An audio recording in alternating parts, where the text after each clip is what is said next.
Good morning, students. Welcome on my YouTube channel, Sufyan Ahmed's Tutorial. Students, जैसे कि हम लोग यहाँ पर जो है हमारा लेसन और हमारा यूनिट नंबर 4 चालू है, स्टार्ट है, जिसका नाम है एनवायरमेंटल मैनेजमेंट।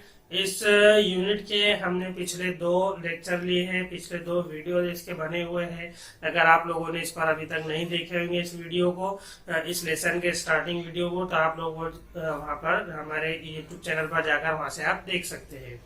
इसके डिस्क्रिप्शन में आपको लिंक में यहाँ पर लिंक जो है इसके आपको डिस्क्रिप्शन में दी हुई है। यहाँ पर आप यहाँ से भी आप इसके डिस्क्रिप्शन में से इस लिंक पर क्लिक करके वो जो पिछले जो वीडियोस है, फर्स्ट एंड सेकंड वीडियो इस लेसन के, वो आप वहाँ से देख सकते हैं। ओके स्टूडेंट्स, तो हम लोगों ने अभी तक यहाँ पर इकोसिस्टम्स के बारे में पढ़े हैं। इन्वायरमेंटल मैनेजमेंट जो हमारे यूनिट का नाम है, उसके अंदर में हमने इकोसिस्टम रिव्यू पढ़े हैं, relationship between ecosystem and environment, और एनवायरमेंटल पॉल्यूशन, उसका कंजर्वेशन, और उसमें हमारी जो रिस्पॉन्सिबिलिटी है, आवर सोशल रिस्पॉन्सिबिलिटीज, तो ये सारी चीजें हम यहाँ पर सीख चुके हैं। ओके, तो ये जो स्टूडेंट्स हमारा जो एनवायरनमेंट है, एनवायरमेंटल पॉल्यूशन जो है, ये आज पूरे दुनिया के लिए एक बहुत ही बड़ा मसला बन चुका है, बहुत बड़ी एक प्रॉब्लम ये बन चुकी है। इससे न सिर्फ हमारी बॉडी पर, ह्यूमंस की बॉडी पर, बल्कि प्लांट्स और एनिमल्स, इनकी बॉडी पर भी इसका क्या है, बुरा असर हो रहा है।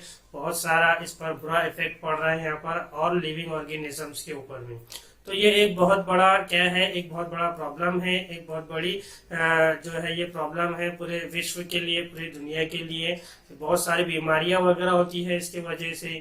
तो इसके लिए अब यहाँ पर हमें क्या करना है, तो आगे हम जो समझने वाले हैं यहाँ पर, जो हमारा आज का जो वीडियो है, वो उसके अंदर में हम यहाँ पढ़ने वाले हैं environmental conservation and biodiversity. Biodiversity और एनवायरमेंटल कंजर्वेशन जो है, ये हम आज यहाँ पर पढ़ने वाले हैं। तो चलो शुरू करते हैं स्टूडेंट्स यहाँ पर। तो सबसे पहले तो जैसे कि आप लोगों को भी बताएं यहाँ पर कि ज्यादातर जो ये एनवायरमेंटल पॉल्यूशन है, इसका हार्मफुल इफेक्ट जो है हमारी हम जो लिविंग ऑर्गेनिजम्स है, आप इंसान, प्लांट्स, एनिमल्स, इनके ऊपर में इसका एनवायरमेंटल पॉल्यूशन का इफेक्ट पड़ता है। और बहुत ही हार्मफुल इफेक्ट इनकी बॉडी पर, हमारी बॉडी पर जो है इसका इफेक्ट पड़ता है। और साथ ही साथ जो है हमारा जो एनवायरनमेंट है, हमारा जो इकोसिस्टम है, इसके अंदर में अलग अलग डाइवर्सिटी जो है, डाइवर्सिटी मीन्स विविधता, अलग अलग, विभिन्न, अलग अलग, बहुत सारे अलग अलग इसके अंदर में स्पेसीज पाई जाती है। प्लांट्स के अंदर में अलग various types of plants, various species of plants, animals, इस तरह से इसको हम बोलेंगे डाइवर्सिटी। जिसको हम बोलेंगे डाइवर्स मीन्स अलग अलग, अलग अलग तरह के प्लांट्स, अलग अलग तरह के एनिमल्स, ये हम सबको यहाँ पर हमारे एनवायरनमेंट में हम जो है ये जो सारी चीजें पाई जाती है।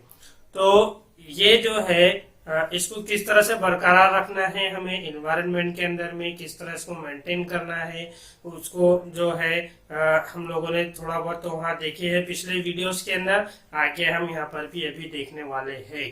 तो जैसे कि यहाँ पर बायोडाइवर्सिटी किसे कहते हैं, डाइवर्सिटी मतलब जो अलग अलग तरह के जो प्रजातियां प्लांट्स की, एनिमल्स की, जो जमीन पर, अर्थ पर एग्जिस्ट करती है, उसे हम बोलेंगे डाइवर्सिटी। हमारा जो अर्थ है, एक बहुत बड़ी जो है क्या है, वो डाइवर्सिटी है प्लांट्स और एनिमल्स के लिए।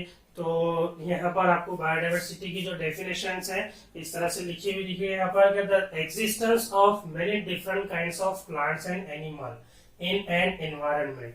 यानी कि एक एनवायरनमेंट के अंदर में, माहौल के अंदर में, हमारे वातावरण में, इकोसिस्टम के अंदर में, ecosystem is also called environment, दोनों एक ही चीजें हैं, एनवायरनमेंट, इकोसिस्टम जो है। तो इनके अंदर में different kinds of plants and animals जो है ये प्रेजेंट होते हैं, मौजूद देखते हैं, अपन रोज देखते हैं। अलग अलग तरह के प्लांट्स है, कुछ प्लांट्स बड़े होते हैं, कुछ प्लांट्स छोटे होते हैं। Some plants are tall, some plants are small and some are medium size plants. तो ये डिफरेंट काइंड्स ऑफ प्लांट्स होते हैं। उसी similarly animals are also various kinds of animals, dog, cat, buffalo, cow, इस तरह से बहुत सारे अलग अलग तरह के जो है एनिमल्स और प्लांट्स जो है हमारे एनवायरनमेंट में एग्जिस्ट करते हैं, प्रेजेंट रहती है। तो उस चीज को हम कहते हैं बायोडाइवर्सिटी। बायोडाइवर्सिटी बहुत ही सिंपल और इजी डेफिनेशन है, आपको बुक के अंदर में भी डेफिनेशन दी होगी उसकी, लेकिन यहाँ पर जो डेफिनेशन लिखी हुई है बहुत ही सिंपल है, ये भी आप लिख सकते हैं। बायोडाइवर्सिटी मीन्स कि द एग्जिस्टेंस ऑफ, एग्जिस्टेंस मतलब प्रेजेंट होना, मौजूद होना, existence of many different kinds, many different बहुत सारी अलग अलग तरह के, अलग अलग प्रकार के प्लांट्स एंड एनिमल्स, प्लांट्स और animals in an environment, environment के अंदर में अलग अलग तरह के डिफरेंट काइंड्स ऑफ प्लांट्स और एनिमल्स एग्जिस्ट करते हैं, प्रेजेंट होते हैं। तो उस चीज को हम कहते हैं बायोडाइवर्सिटी। बायोडाइवर्सिटी जो है तीन तरह की होती है यहाँ पर, three different levels of biodiversity. Number 1 genetic diversity है, number 1 genetic diversity, number 2 species diversity, और नंबर 3 जो है वो इकोसिस्टम डाइवर्सिटी है। तो यहाँ पर ये तीनों डाइवर्सिटी की जो लेवल है, ये तीनों भी हम यहाँ पर देख रहे हैं। Genetic diversity means, what is mean by genetic diversity? Question आ सकता है आपको, what is mean by biodiversity and write down the 3 different levels of biodiversity. आप पेन और बुक साथ में रखे स्टूडेंट्स, आप पॉइंट्स यहाँ पर जो लिखे हुए हैं, जो बताया जा रहा है आपको, वो नोट डाउन करें, और साथ ही साथ जो क्वेश्चन भी बता रहे हैं हम यहाँ पर आपको, तो ये क्वेश्चन भी आप वहां पर लिखते जाए। क्या ये जैसे कि what is mean by biodiversity and explain the 3 different levels of biodiversity, ये क्वेश्चन हो गए यहाँ पर, ये भी लिख लिया आप साथ में वहां पे। या फिर व्हाट इज जेनेटिक डाइवर्सिटी, इस तरह से, या फिर right what are the 3 different levels of biodiversity which are they, इस तरह से। तो how many levels of biodiversity and which are they, ये क्वेश्चन हो गया यहाँ पर। इस तरह से जो क्वेश्चन आपको यहाँ पर बताए जा रहे हैं वो भी आप बुक के अंदर में नोट डाउन करें, साथ ही साथ आंसर तो और जो है यहाँ पर ये लिखी हुई है, आप ये भी नोट डाउन कर सकते हैं।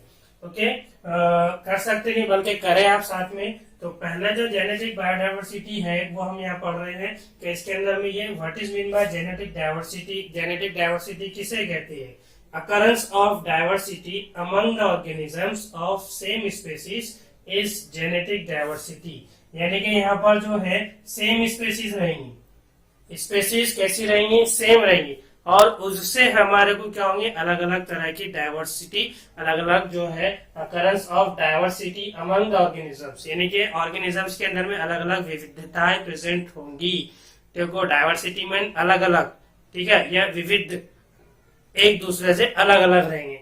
हालांकि यहाँ पर स्पेसीज उनकी सेम रहेंगी, लेकिन इन स्पेसीज से जो ऑर्गेनिजम्स फॉर्म होंगे, वहां पर जो ऑर्गेनिजम्स होंगे उनके अंदर में क्या होंगी? डाइवर्सिटी होंगी, वो एक दूसरे से अलग अलग दिखाई देंगे। For example, each human being is different from other. Her human being जो है वो एक दूसरे से कैसा होता है? डिफरेंट होता है, अपन देखते हैं। हालांकि हमारा जो वो है, क्या बोलेंगे, स्पेसीज जो है हमारे सेम है, ठीक है ना, लेकिन हम फिर भी कैसे हैं? एक दूसरे से अलग अलग दिखाई देते हैं। हमारे पूर्वज जो है एडम एंड ईव जो कहते हैं, उनसे हम लोगों की जो है यहाँ पर क्या है, वहां से हमारा जो है इवोल्यूशन चालू हुआ है। तो एक ही सेम स्पेसीज से चल रहा है, लेकिन हमारे अंदर में क्या है? यहाँ पर डाइवर्सिटी है, एक दूसरे से हम कैसे दिखाई देते हैं? अलग दिखाई देते हैं, ठीक है। तो ये से हम कहेंगे जेनेटिक डाइवर्सिटी। एक बार और देख लेते हैं यहाँ पर कि occurrence of diversity among the organisms, जो डाइवर्सिटी ऑर्गेनिजम्स के अंदर में पाई जाती है of the same species, same species, एक ही स्पेसीज के अंदर में अलग अलग ऑर्गेनिजम्स की डाइवर्सिटी, उसे हम कहते हैं जेनेटिक डाइवर्सिटी। इसकी मिसाल है, एग्जांपल है यहाँ पर, human being is different from other. हर इंसान एक दूसरे से अलग होता है, ये है पहली जेनेटिक डाइवर्सिटी। दूसरा जो है यहाँ पर species diversity, innumerable species of organisms occur in nature, this is called species diversity, ठीक है ना। तो इनन्यूमरेबल स्पेसीज जो है हमारा जो नेचर है एनवायरनमेंट में, इसमें बहुत सारी बेशुमार, जो जिसको इनन्यूमरेबल मतलब बहुत सारे ग्रुप, मतलब एनिमल्स के, ठीक है ना, प्लांट्स के बहुत सारे ग्रो जो है ग्रुप्स यहाँ पर, जिसको अपन बोलेंगे स्पेसीज जो है वो नेचर के अंदर में प्रेजेंट होती है, प्रेजेंट है। ठीक है ना। तो उसे हम कहेंगे this is called species diversity. क्या बोला है यहाँ पर डेफिनेशन पे, innumerable species of organisms occur in nature, nature के अंदर में इनअमेरेबल स्पेसीज ऑफ ऑर्गेनिजम्स, ठीक है ना, ऑर्गेनिजम्स की तो कैसी स्पेसीज है, बहुत सारी, इनअमेरेबल बहुत सारी, बेशुमार ग्रोव इसके क्या है प्रेजेंट है नेचर के अंदर में, तो उसे हम कहते हैं यहाँ पर species diversity. For example various types of plants, है ना, प्लांट्स बहुत सारे अलग अलग तरह के प्लांट्स हमारे को दिखाई देते हैं, एनिमल्स भी बहुत सारे अलग अलग तरह के दिखाई देते हैं, एंड माइक्रोब्स, और जो माइक्रोब्स होते हैं स्मॉल लिविंग थिंग्स, ये भी कैसे है बहुत सारे इसके अंदर में प्रेजेंट होते हैं, जैसे बैक्टीरिया, वायरस, पैथोजन वगैरह, डिफरेंट काइंड्स ऑफ अलग अलग तरह के ये स्पेसीज यहाँ पर प्रेजेंट है। तो ये सेकंड बायोडाइवर्सिटी है, species biodiversity. Okay,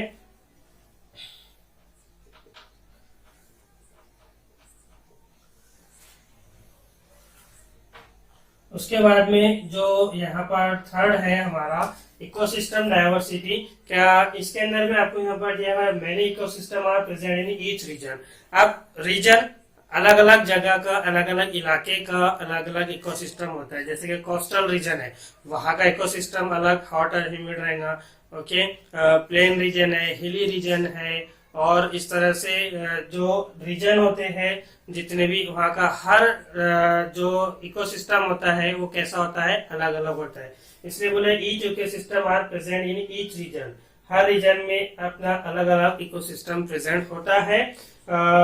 each ecosystem has its own characteristics, और हर इकोसिस्टम की अपनी एक कैरेक्टरिस्टिक्स होती है वहां पर, और उसके मुताबिक वहां पर प्लांट्स प्रेजेंट होते हैं, एनिमल्स होते हैं वहां पर, उसके हैबिटेट जो रहता है वहां का, उसके हिसाब से वहां पर अपनी जिंदगी, अपना रहन सहन गुजारने के लिए, जैसे कि आपने स्नोवी रीजन वाला जो इलाका होता है वहाँ जो प्लांट्स होते हैं आपने देखेंगे कोन शेप होते हैं, ठीक है ना। तो वो बर्फबारी जब गिरती है तो प्लांट्स के ऊपर से पत्ते, प्लांट्स के जो पत्ते होते हैं उस पर से बर्फ इजीली क्या हो जाती है, स्लोप कर जाती है, इसलिए वो कोन शेप में होते हैं वहां पर। ये उसका हैबिटेट हुआ वहां पर प्लांट्स का, वो इकोसिस्टम के अंदर में। और वहां जो एनिमल्स होते हैं उनकी बॉडी के ऊपर में थिक जो है हेयर होते हैं, फर होता है उनके ऊपर में प्रेजेंट, जिससे उन एनिमल्स को वहां पर सर्दी वगैरह नहीं लगती है, वो गर्म रहते हैं वहां पर। जैसे कि याक हो गया, इस तरह से शीप हो गया, उनके बालों पर भी कैसा होता है, वहां पर बहुत सारे बाल होते हैं, वो भी कोल्ड रीजन वाला जो एनिमल्स है उसके अंदर में आते हैं वहां पर। तो इस तरह से वहां पर उनका जो इकोसिस्टम है वहां उनके हिसाब से जो एनिमल्स रहेंगे उनकी कैरेक्टरिस्टिक उस इकोसिस्टम में ढालने के लिए प्रेजेंट होंगी, प्लांट्स की भी और एनिमल्स की भी। इस तरह से बोला है यहाँ पर each ecosystem has its own characteristics, animal, plants, microbes and biotic factor. देखिए जो रीजन का इकोसिस्टम है उस इकोसिस्टम के हिसाब से ही वहाँ जो प्लांट्स है उनका हैबिटेट प्रेजेंट होगा, एनिमल्स, बायोटिक फैक्टर्स, माइक्रोब्स वगैरह प्रेजेंट होंगे वहां पर। ओके स्टूडेंट्स, तो यहाँ हम लोगों ने अभी देखे हैं बायोडाइवर्सिटी के बारे में, देखे उसकी डेफिनेशन समझे हैं। बायोडाइवर्सिटी के 3 डिफरेंट लेवल समझे हैं अपन ने यहाँ पर, genetic biodiversity, species diversity, ecosystem diversity, और इन सबको अपन ने यहाँ पर डिटेल में एग्जाम्पल के साथ यहाँ पर समझे है। सेक्रेट ग्रुप्स के बारे में हम लोग पढ़ने वाले हैं स्टूडेंट्स यहाँ पर आगे। अभी हम लोगों ने बायोडाइवर्सिटी के बारे में पढ़ा है, अभी सेक्रेट ग्रुप्स। सेक्रेट मतलब जिसको हम इसका ट्रांसलेशन अगर करना रहा वर्ड तो इसको बोलते हैं मुकद्दस जगह, पवित्र स्थल, ग्रुव्स जो है सेक्रेट ग्रुव्स। तो इसके अंदर में क्या है यहाँ पर, इसको the forest conserve in the name of God and considered to be sacred is called as sacred grove. कहीं कहीं पर हमारे देश में जो है स्टूडेंट्स यहाँ पर जो फॉरेस्ट है इनको क्या किया गया है यहाँ पर, इन द नेम ऑफ गॉड, यानी कि गॉड के नाम पर जो है इसको कंजर्व किया गया है, यानी कि उसको महफूज किया गया है यहाँ पर गॉड के नाम पर, and consider to be sacred. और उसको क्या क्या क्या कंसिडर किया गया, उसको माना गया कि ये जो होते हैं फॉरेस्ट, ये कैसे होते हैं, बहुत ही पवित्र होते हैं, मुकद्दस होते हैं, ठीक है। तो उस पवित्र और मुकद्दस फॉरेस्ट को कहा जाता है सेक्रेट ग्रुव, ठीक है ना। पवित्र होते हैं, मुकद्दस होते हैं, यानी कि वहाँ मुकद्दस होते हैं, यानी कि वहां पर आपको क्या किया जाता है, उन फॉरेस्ट वगैरह को गॉड के नाम पर कंजर्व किया जाता है। यहाँ पर उनको फॉरेस्ट की क्या की जाती है, कंजर्वेशन किया जाता है, वहां पर उसको बचाया जाता है, उनको तहफ्फुज दिया जाता है, उसको सुरक्षित रखा जाता है in the name of God. जैसे वहां पर क्या होता है, consider to be sacred is called as sacred group, उसे सेक्रेड ग्रुप कहा जाता है। ओके, तो these are in fact centuries, एक तरह की ये क्या है, सेंचुरीज है। जैसे कि सेंचुरीज होते हैं, नेशनल पार्क्स वगैरह होते हैं, रिजर्वायर होते हैं, जहां पर कोई प्लांट्स या फिर एनिमल्स की जो पॉपुलेशन है कम हो गई तो उनको वहां रखकर उनकी देखभाल की जाती है। और फिर जैसे कि अभी टाइगर्स के बारे में जो है, टाइगर्स की पॉपुलेशन कम होते जा रही है दिन ब दिन, तो उसके लिए टाइगर रिजर्वायर्स बना के, सेंचुरीज बना के, जहाँ पर टाइगर्स को रखा जाता है और उनकी वहां पर देखभाल की जाती है। तो यहाँ भी ये फॉरेस्ट का जो है दिन ब दिन कम होते जा रहे हैं, तो उसके लिए भी एज ए सेंचुरीज जो है, ये एक तरह की सेंचुरीज होती है। अपने क्रिकेट वाली सेंचुरी नहीं, ये सेंचुरीज अलग है, यहाँ पर कंजर्व किया जाता है प्लांट्स का, एनिमल्स का। तो एक तरह की ये सेंचुरीज ही है, conserve by the society not by the government forest department. इसको कंजर्व कौन करता है, सोसाइटी करती है, हमारा समाज करता है, ठीक है ना।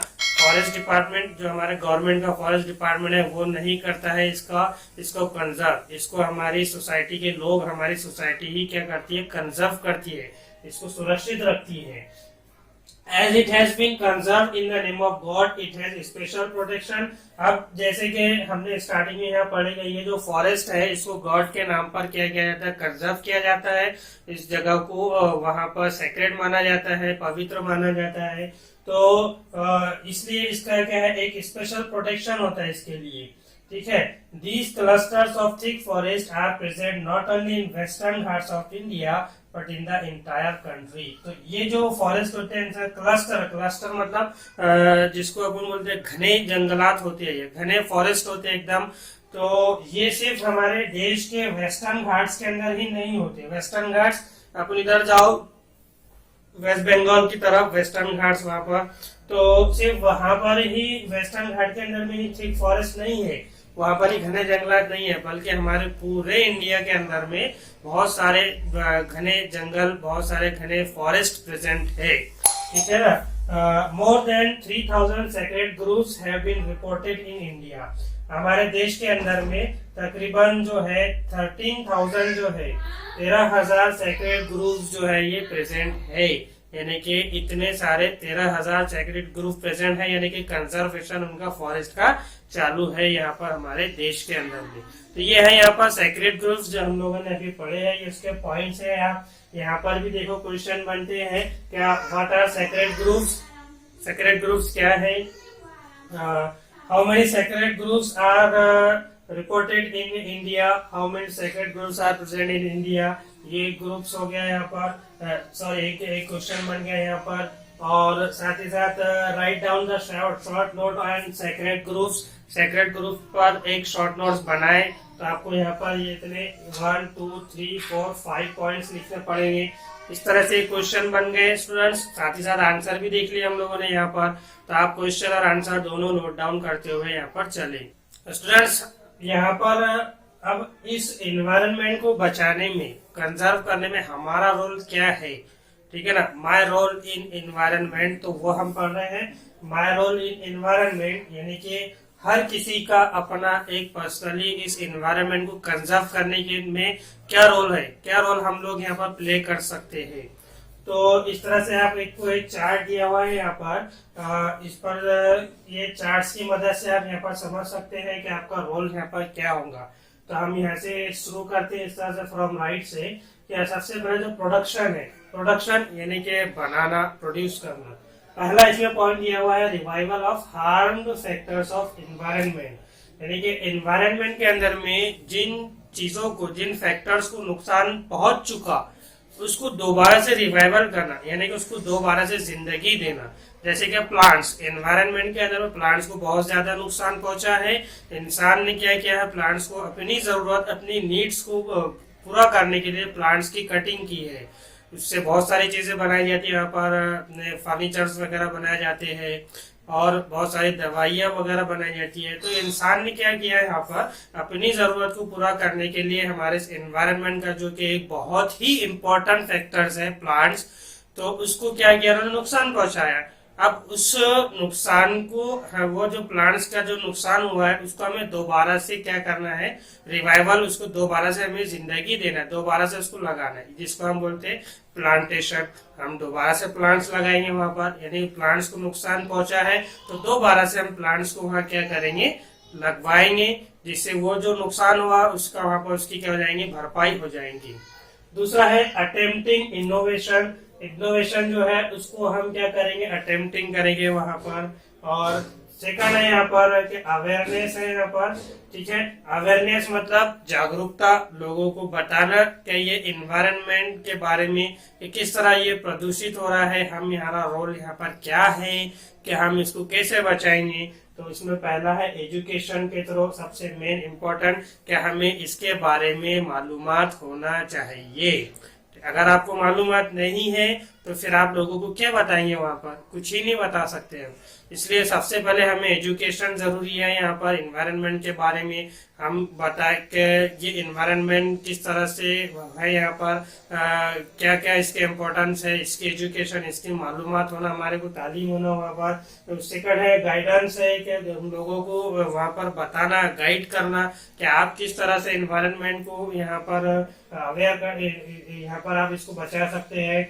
अवेयरनेस, लोगों के अंदर में इसके एनवायरनमेंट से ताल्लुक से, एनवायरनमेंट से रिलेटेड जागरूकता पैदा करना, उनको बताना यहाँ पर। क्या इसी तरह इमिटेशन है और ऑर्गेनाइजेशन है। ऑर्गेनाइजेशन कोई ग्रुप्स, तंजीम जो आती है उससे जुड़ना, उसको बनाना और लोगों को उस तंजीम की, उस ऑर्गेनाइजेशन की मदद से क्या करना है, बताना। अब वहाँ पर अवेयरनेस उन लोगों के अंदर में, सोसाइटी में हमारे उसकी जागरूकता पैदा करना, बताना। और लास्ट में दिया हुआ है पार्टिसिपेशन। और जो अवेयरनेस के ताल्लुक से जो फंक्शंस वगैरह होते हैं, जो मीटिंग्स वगैरह होती है, उसमें पार्टिसिपेट करना बड़े पैमाने पर, जैसे हमने स्टार्टिंग में भी पढ़े हैं। क्या यहाँ पर एनवायरनमेंट से रिलेटेड जितने भी प्रोग्राम्स होते हैं उसमें बढ़ चढ़कर हिस्सा लेना, पार्टिसिपेट करना बड़े पैमाने पर। तो ये अवेयरनेस है यहाँ पर, ये हमारा रोल है यहाँ पर कि हमें लोगों को अंदर में इतने सारे जो पॉइंट्स है ये क्लियर करना, इसके बारे में वहाँ पर लोगों को बताना। उसी तरह प्रिवेंशन है यहाँ पर। प्रिवेंशन मतलब रोकना। आप क्या रोकेंगे यहाँ पर, प्रिवेंटिंग पॉसिबल हार्म्स, जितने भी पॉसिबल हार्म्स यानी कि नुकसानदायी चीजें, हार्मफुल इफेक्ट, हार्मफुल चीजें जितनी भी है उनकी रोक करना, उनको रोकथाम करना। जैसे कि मोटरसाइकिल हो गया, ठीक है ना, बहुत सारा स्मोक्स उसमें से निकलता है, carbon dioxide gas, carbon monoxide gas वहां से निकलती है। तो जहां तक मुमकिन हो सके उसकी रोकथाम करना। ऐसा इस तरह से डिजाइनिंग न्यू प्लान्स और नए नए प्रोग्राम्स, नए नए आइडियाज बनाना, क्रिएट करना। क्या आप किस तरह से यहाँ पर इसको एनवायरनमेंट पॉल्यूशन को रोकेंगे, उसके ताल्लुक से यहाँ पर नए प्लान करना, नई प्लानिंग करना। और फैक्टर हार्मफुल टू एनवायरनमेंट, और एनवायरनमेंट के लिए जो फैक्टर हार्मफुल है उसको रोकना, ठीक है ना। जैसे कि पॉल्यूशन के अंदर में बहुत सारे हैं यहाँ पर, water pollution, air pollution, sound pollution, soil pollution हो गया। गार्बेज वगैरह जो होता है वो हम लोग क्या करते हैं, वहां पर बाहर सड़क पर एक तरफ कहीं भी फेंक देती है, तो उससे क्या होता है, वहां पर पॉल्यूशन क्रिएट होता है। और हमारा जो है वहां पर एटमॉस्फेयर, एनवायरनमेंट भी क्या होता है, वहां पर प्रदूषित होता है। तो ऐसे हार्मफुल इफेक्ट जो है यहाँ पर एनवायरनमेंट को खराब करने वाले, इनकी रोकथाम करना, ये करेंगे वहां पर प्रिवेंशन। उसी तरह प्रिजर्वेशन, प्रिजर्व करना, आप क्या बचाएंगे यहाँ पर, प्रिजर्व करेंगे, किस चीज को आप यहाँ पर प्रिजर्व करेंगे। तो preserving whatever has been left over, अब जो खो गया, जो हो गया सो हो गया, अब जो बचा उसको आप कहाँ तक प्रिजर्व करेंगे, जहां जितना मुमकिन हो सके हम उसकी क्या करेंगे, जो बच चुका है उसको प्रिजर्व करेंगे, ठीक है। सेकंड है remedies to prevent further loss, और फिर वो जो फर्दर लॉस ना हो, दोबारा से लॉस ना हो, उसके लिए हम क्या करेंगे, रेमेडीज, यानी कि उससे दोबारा से लॉस ना हो उसके लिए हम वहाँ पर एहतियात बरतेंगे कि आप इसको दोबारा से लॉस होने से कैसे यहाँ पर बचा सकते हैं। तीसरा है प्रिजर्विंग अननोन रीजन, और जो अननोन रीजन होते हैं जिसको भी आप यहाँ पर प्रिजर्व करने की कोशिश करेंगे, ठीक है। उसी तरह कंजर्वेशन भी हमारे यहाँ पर आपको कंजर्विंग द अवेलेबल रिसोर्सेज। अब जो रिसोर्सेज अवेलेबल है हमारे पास में जो बचे हैं उसको कंजर्व करना वो है यहाँ पर, ये भी हमारा एक तरह का रोल है।